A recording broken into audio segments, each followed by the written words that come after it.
Em todas as mitologias da humanidade existem guerreiros e guerreiras que empunharam espadas poderosas. Espadas essas que ficaram muito famosas, tais como a Tizona do Alcide, Joiosa de Carlos Magno, ou até mesmo Abraham ou Belmung do Sigurdo. Mas a espada mais famosa de todas as mitologias, a espada mais famosa da humanidade, que não tem ninguém que não conheça, é a espada fincada na pedra, a espada do rei Arthur, que você talvez conheça como Caledford, talvez como Caliburnus, Calibur, Excalibur, não? Então você conhece ela como Excalibur, a espada do rei Arthur, a espada que ele tirou da pedra e tornou-se por direito rei de toda a Inglaterra. Pelo menos isso é que diz o mito, porque ele tornou-se por direito rei de si mesmo. No vídeo de hoje, tudo sobre a espada Excalibur.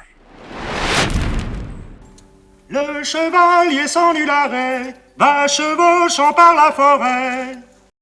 Hoje é dia de cultura, e se você gosta de histórias de heróis e heroínas da humanidade, já se inscreve no canal, aciona o sininho para não perder nenhuma das grandes histórias que contaremos por aqui, especialmente se você gosta das histórias do Rei Arthur, da Saga do Graal, dos Cavaleiros da Távola Redonda, entre muitas outras histórias que vamos contar por aqui. E essa semana, mais para o final da semana, estamos começando a área de membros aqui do canal, onde eu vou poder falar de algumas coisas que o YouTube não vai barrar tanto, como, por exemplo, vou fazer a análise do filme Excalibur, de 1981, um dos melhores filmes já feitos aí por nós, a humanidade. E pessoal, no vídeo de hoje eu vou falar sobre ela, a espada Excalibur, a espada do rei Arthur, aquela que fez ele ser, por direito, rei de toda a Inglaterra. Mas existem outros elementos importantes aí nessa espada, porque a espada ela é um símbolo muito forte em toda a cavalaria medieval, que é carregada de símbolos, porque como eu já falei várias vezes aqui no canal, pessoal, quando muito conectado com as iniciações da cavalaria, com as ordens de cavalaria que passavam por etapas, e essas etapas tinham ensinamentos, formações, e dentro dessas formações, dessas etapas, desses ensinamentos, existiam muitos símbolos que foram transmitidos através das histórias arturianas, por exemplo. Existem outras histórias também, mas o mito do rei Arthur ficou muito focado nessa transmissão simbólica de elementos da cavalaria. Isso é muito forte, tão forte que a espada Excalibur, por exemplo, assim como o Santo Graal, entre outros elementos aí, como a espada de Galahad, a espada de Lancelot, a armadura de Percival, entre tantas outras coisas que estão contidos símbolos que são usados nas etapas de formação das ordens de cavalaria. As histórias do rei Arthur foram escritas, elas tinham um propósito pedagógico, podiam ter entretenimento, algo novelesco e tudo mais. Só para deixar isso mais claro para vocês, a própria espada, tá? Não precisa ser Excalibur, qualquer espada medieval tem esse formato já com um propósito simbólico, tá? Vocês podem ver que ela é diferente de outras espadas de outras culturas, né? Como a katana e assim por diante.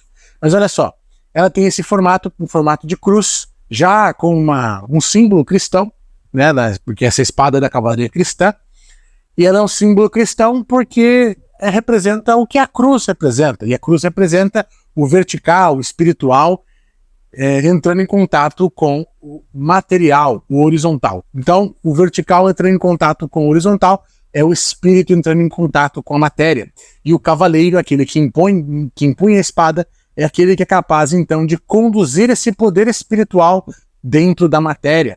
Então, quando ele pega a espada, ele aponta para cima, ele está fazendo com que a matéria, agora espiritualizada, seja igual ao espírito. Então, é uma coisa assim, muito forte nas etapas de formação da cavalaria, onde o cavaleiro aprendia que quando ele impunha a espada, ele estava sendo um agente de condução desse poder espiritual na matéria. Por isso que ele tinha que manter a justiça, manter a liberdade, manter a honra, manter aquilo que fosse certo, correto, em nome de Deus, em nome do espiritual, que era o que dizia a cavalaria cristã. Então esse já é um símbolo, não dos contra-arturianos em si, tá, pessoal? Mas na cavalaria em geral já temos esse símbolo, e é claro que não vai ser diferente com a espada Excalibur.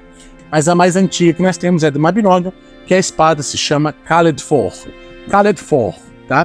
A tradução de Caledford seria algo como ferro duro. Uma das traduções também que a gente pode levar para português aí para ficar mais simples seria corte duro ou ferro duro, aço duro. Esse material da espada é duro, então seria a tradução de Caledford no Mabinogion, por exemplo, ou em todas as lendas galesas em geral. Então o nome mais antigo da espada do Rei Arthur é Caledfor. Então deixa eu colocar a espada aqui, finquei ela na pedra, para só o eleito retirar. Quem sabe não é você, né? Mas antes de eu explicar sobre o símbolo da espada na pedra, que é muito forte, talvez o mais forte dentro da questão da espada no mito arturiano, eu quero falar para vocês como de Caledfor se tornou Excalibur. Então vamos lá. Primeiro nós temos Caledfor, que significa, como eu já falei, ferro duro, aço duro, que veio lá da língua galesa, e ela foi latinizada por Geoffrey de Monmouth, aquele que escreveu o livro A História dos Reis da Bretanha, e Vitor Merlini, que eu já falei aqui no canal sobre esses dois livros, já foram traduzidos para o português, e lá ele chama a espada de Caliburnus, tá? Caliburnus é uma latinização de Caledfor, Caledfor para Caliburnus, tá? Então não tem uma tradução aí do latim, mas só uma latinização. Lembrando que Geoffrey de Monmouth latinizou muitos nomes, tá? Ele chamou Mirdenwilt de Merlin Ambrosius, e assim por diante. Então, não é diferente com a espada, que de Caledfor se tornou Caliburnus. Nos livros de Geoffrey de Monmouth, a espada ela não é tão crucial para a história. Ela é sim muito poderosa, ela é a espada do rei, ela é a espada que foi forjada na Ilha das Maçãs, ou seja, em Avalon, em outro mundo, mas ela não é tão crucial quando ela vai se tornar a partir de agora. A partir de Robert de Boron, aí sim vemos aquela imagem forte da espada fincada na bigorna. É isso mesmo. Ela se tornou posteriormente fincada na pedra, mas a original, a primeira versão da espada fincada em alguma coisa, era na bigorna. Na versão de Robert de Boron, a espada apareceu já dentro da bigorna para mostrar que era uma espada poderosíssima que cortava o aço. Inclusive, ele foi chamar a espada de Calibur e falar que é a espada que corta aço, porque é uma espada muito poderosa, é uma espada divina, é uma espada que veio de fora do mundo. Isso é pelo menos o que diz o livro, para mostrar que a espada não era qualquer espada. E essa espada estava escrito nela, que quem retirasse ela da bigorna se tornaria por direito rei de toda a Inglaterra. Isso mesmo, pessoal, Robert de Boron é quem falou rei da Inglaterra pela primeira vez também. Eu já expliquei isso num vídeo aqui no canal, que tá errado, né? Mas Robert de Boron era francês, ele pouco se importava como é que os ingleses chamavam alguns séculos antes dele escrever esse livro. Então, para ele, era o rei da Inglaterra. Aquele que retirasse a espada da bigorna era rei da Inglaterra. E aqui tem uma coisa interessante, pessoal. A espada se chama Calibur e ela está na bigorna como um símbolo tão forte quanto é a cruz na espada.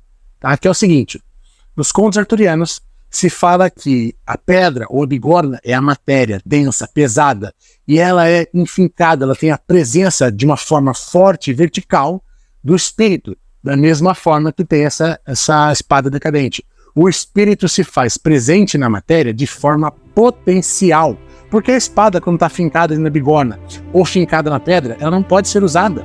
Então, para você pegar essa força espiritual, retirar da matéria e colocar ela em prática, ou tirar do potencial e colocar em ação, isso só pode ser feito para quem pode governar, para quem é o rei. E existem muitas versões de como o rei tira a espada da pedra, da bigorna, mas o símbolo é sempre o mesmo. É uma força espiritual em potencial na matéria. Porque quando a gente fala de ser um cavaleiro, um guerreiro, um herói, uma heroína, alguém que vai retirar um poder dentro de nós, potencial, para colocar em ação, para mudar o mundo de alguma forma, mesmo que de forma mínima, existe esse poder dentro de nós. E quem tem esse potencial de tirar esse poder e colocar em ação, somos nós. Por isso que eu até brinquei, né, que o mito fala rei da Inglaterra, mas a gente pode trazer como símbolo de nós mesmos. Porque quando a gente fala nas ordens da cavalaria, nas iniciações da cavalaria, o simbolismo de você retirar a espada da pedra é o simbolismo de você colocar os seus potenciais em ação. Porque nós todos temos potenciais para sermos heróis, para sermos pessoas melhores, mas se está lá fincada na pedra sem ninguém fazer nada, é um potencial inativo. Só está em potencial, não está em ação. E é que quando a espada está dentro da pedra, a terra sofre, o povo sofre, não tem rei, não tem governo, não tem ação espiritual presente. Então há que tirar a espada da pedra e colocar esses poderes humanos em ação, esses poderes espirituais em ação. Esse é o símbolo da cavalaria presente dentro das histórias do Rei Arthur. No caso de Robert de Boron, é bigorna. Uma coisa importante aqui é que as histórias de Robert de Boron a gente não encontrou elas completas. Então a gente não sabe se, assim como as histórias posteriores, vai ser 2 espadas. Mas a princípio até Robert de Boron é uma espada só e a espada da pedra, tá? Só isso, Calibur. Depois, um tempinho depois de Robert de Boron, na verdade ao mesmo tempo, ali na mesma época, nós temos os livros de Chrétien de Troyes. Chrétien de Troyes escreveu os romances arturianos, e nos romances arturianos nós temos a espada que Arthur presenteou Gawain, que é a espada Excalibur. Então é com S e com O, então é Excalibur. Ainda não é a Excalibur que nós conhecemos, é Excalibur, e não tem uma explicação, uma tradução do porquê que foi chamada de Excalibur. Muita gente fala aqui da tradução do Geoffrey de Monmouth, que era Caliburnus, para o poeta Wace, que traduziu para o francês, já se tornou Excalibur.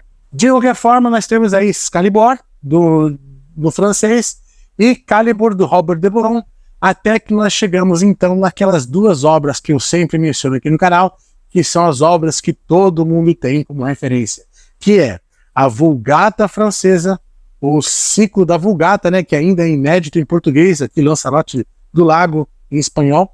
O ciclo da Vulgata, que são 7 livros que foram resumidos por Thomas Malory, na Morte de Arthur. Aqui, ó, nesse primeiro livro aqui, A Morte de Arthur. E A Morte de Arthur é um resumo da Vulgata, do ciclo da Vulgata, do Pseudo-Map, né, que a gente não sabe quem é o autor da Vulgata francesa. De qualquer forma, nessas 2 obras, aí nós temos 2 espadas. Nós temos a espada retirada da pedra, que a gente, nenhuma das 2 obras fala nome, só fala espada da pedra. A espada da pedra, a espada da pedra, e depois o rei Arthur recebe Excalibur.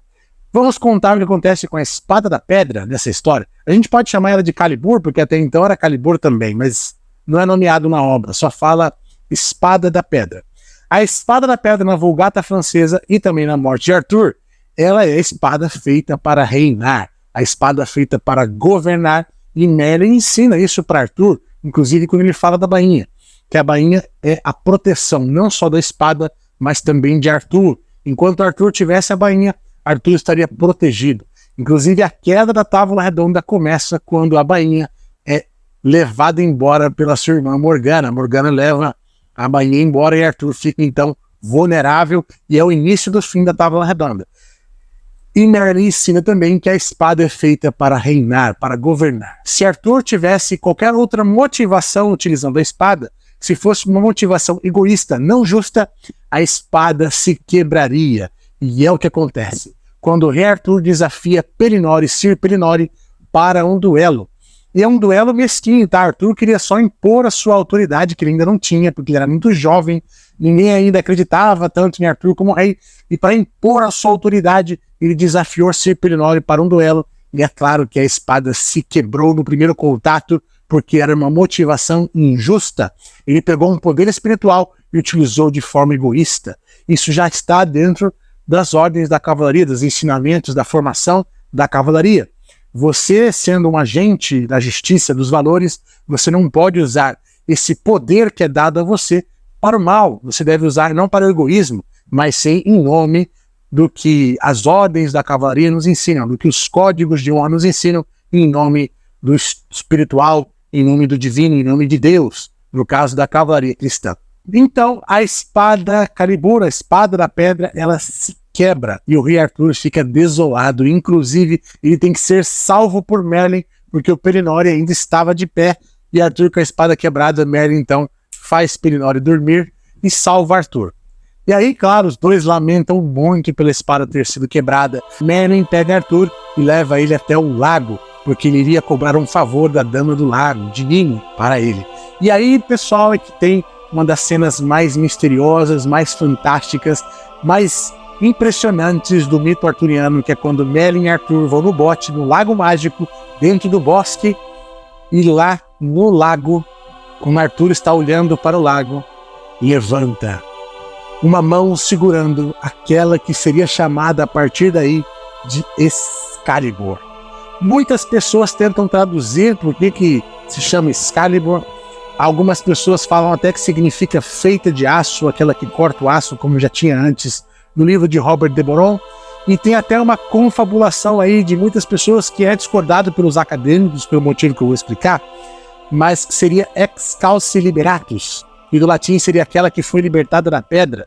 Então será que Excalce Liberatus Excalibur estaria aí algo muito parecido? Mas se fosse isso, a espada chamada Excalibur seria a mesma que foi retirada da pedra.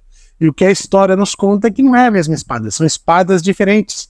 Agora, Arthur recebe Excalibur, que é uma espada que veio de outro mundo, forjada no início do planeta, no início do universo, no início dos seres. Uma espada fantástica, uma espada muito poderosa e só poderia ser usada, é claro, por alguém para governar. E agora que Arthur havia aprendido e quebrado a espada anterior, agora ele não cometeria mais o mesmo erro e assim ele recebe da Dama do Lago a espada Excalibur. E eu adoraria que fosse Excalce Liberatus o significado, mas não tem nenhuma comprovação e também não faria muito sentido com o fato da espada ter sido quebrada.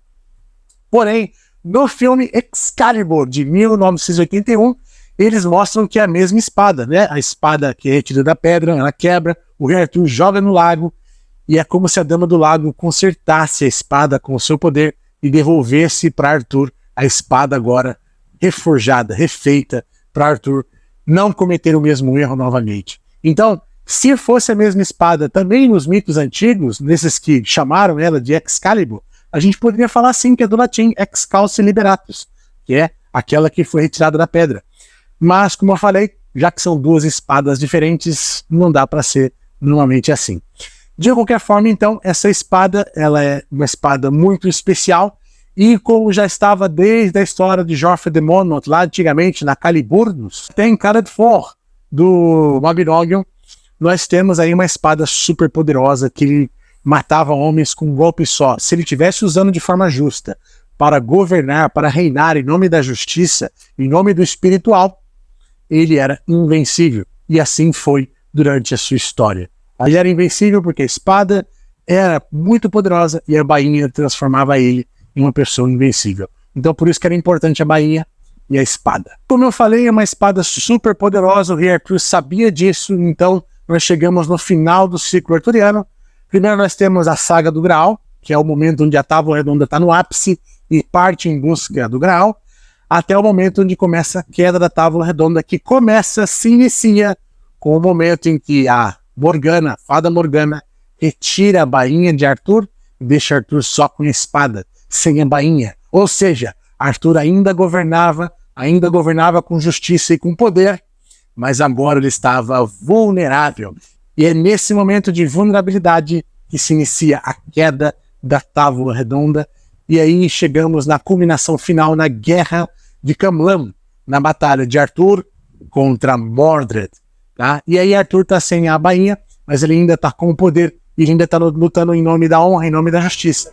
E ele vence Mordred, só que ele é ferido mortalmente. Então Arthur cai no chão ferido, e ele chama um dos seus últimos cavaleiros ali presente, na Vulgata francesa, no ciclo da Vulgata, é Griflet, que ele chama, e na morte de Arthur é Bedivere,Bedivere,s que ele chama para ser aquele cavaleiro onde ele vai pedir para que devolva a espada para o lago.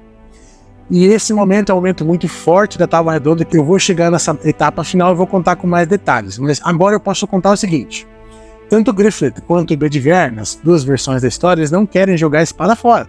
Até mesmo nós temos no filme Excalibur Perceval fazendo esse papel. Eles não querem jogar a espada fora, porque como é que é aquela espada do poder, que dá o poder ao rei ser jogada fora, ser entregue no lago, tá? Lembramos que era uma tradição celta, quando o guerreiro morria, a espada ser jogada no lago como uma oferenda, um retorno da alma do guerreiro para os deuses da água, para os deuses da matéria. Então isso acontecia assim nas tradições celtas. Ele pede para que esses cavaleiros devolvam a espada para a Dama do Lago, porque é um poder que foi entregue a ele por ela, e ele deveria retornar a ela. E ela que deveria escolher o próximo eleito. E esses cavaleiros desobedecem, né? Eles não entregam. Aí o rei Arthur descobre, dá uma ordem de novo, mais incisivo, para que eles obedeçam. E então eles vão lá e jogam a espada no lago, mas antes da espada cair dentro do lago, uma mão sai e pega a espada no ar, e aí então puxa para dentro do lago, fazendo com que o ciclo se encerrasse definitivamente. E esses cavaleiros, que ficaram muito tristes, perceberam nesse momento então que quando o reino mais precisasse, né, porque é assim que termina o conto arturiano, quando o mundo mais precisasse do rei Arthur, ele estaria de volta, porque ele nunca aparece morto na história. Quando eles retornam depois de ter jogado a espada, o rei Arthur partiu para o oeste, partiu para Avalon, numa barca especial. Ou seja, ele não necessariamente morreu ainda. Ele está ferido mortalmente, mas vai voltar quando o mundo mais precisar. Então a espada é o que inicia o ciclo arturiano de ser retirada da pedra e depois ela é devolvida para o mundo mágico, como se diz na história. Isso está no filme Excalibur, que eu acho maravilhoso, porque no filme Excalibur é uma única espada. Nos contos são duas, mas a gente pode entender como o mesmo símbolo, porque a espada Excalibur, a espada do rei Arthur, ela é aquela espada fincada na pedra, fincada na matéria, que alguém, o eleito, pode retirá-la e apontar então para o céu. Até bati na câmera aqui. Pode então apontá-la para o céu, que é retirar essa potência, essa força espiritual fincada na matéria e apontar ela de volta às origens, mostrando que as ações são feitas para que nós elevemos a matéria no mesmo nível espiritual. Então tem muita coisa aí da filosofia medieval presente nesses símbolos que eram feitos na formação da cavalaria. Então tá aí a espada Excalibur, que todos nós, internamente lá dentro, vamos ter que encontrar essa espada enfincada na pedra, retirarmos ela, que isso vai exigir de nós uma vibração pura, porque no mito do rei Arthur, o rei Arthur tirou quando ainda era jovem, porque ele tinha um coração puro, e essa vibração pura foi o que permitiu que ele pudesse reinar, não de forma egoísta, mas de forma pura. Então nós vamos ter que nos purificarmos para então termos acesso à espada Excalibur. E com esse acesso, é claro, nós poderemos então tirarmos a espada da pedra e colocarmos esse potencial em ação. Porque colocar esse potencial em ação é um desafio e é necessário. E para isso, vamos ter que, sim, tirar da matéria, tirar da pedra. E isso é tão difícil quanto colocar a espada na pedra. Mas quem coloca a espada na pedra é uma força divina. Quem tira somos nós. Então isso é uma coisa muito importante para a nossa formação de heróis. Pessoal, isso era tudo que eu tinha para trazer para vocês sobre Excalibur, a espada do rei Arthur. Deixa um like se vocês gostaram. Deixa um valeu demais, que ajuda bastante aqui no canal também. Um Pix para ajudar diretamente. Lembrando que eu vou começar a área de membros já analisando o filme Excalibur de 81. Então já se prepara aí também para ajudar a manter o canal aqui de pé com essas formas aí para vocês ajudarem o canal, como por exemplo a área de membros, ou valeu demais, ou um valeu, só de você curtir aquele coraçãozinho, já mostra para o YouTube que esse material aqui vale a pena. Então deixa aí nos comentários o que você achou de Excalibur, e se você conseguiria se purificar o suficiente para tirar o que a força espiritual colocou dentro de nós e colocar esse potencial em ação. Então lembre-se sempre, colocar a espada na pedra quem faz é a força divina. Quem tira ela da pedra e coloca em ação é o rei, somos nós.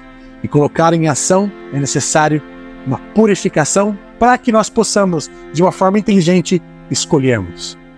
Porque ser herói é uma escolha.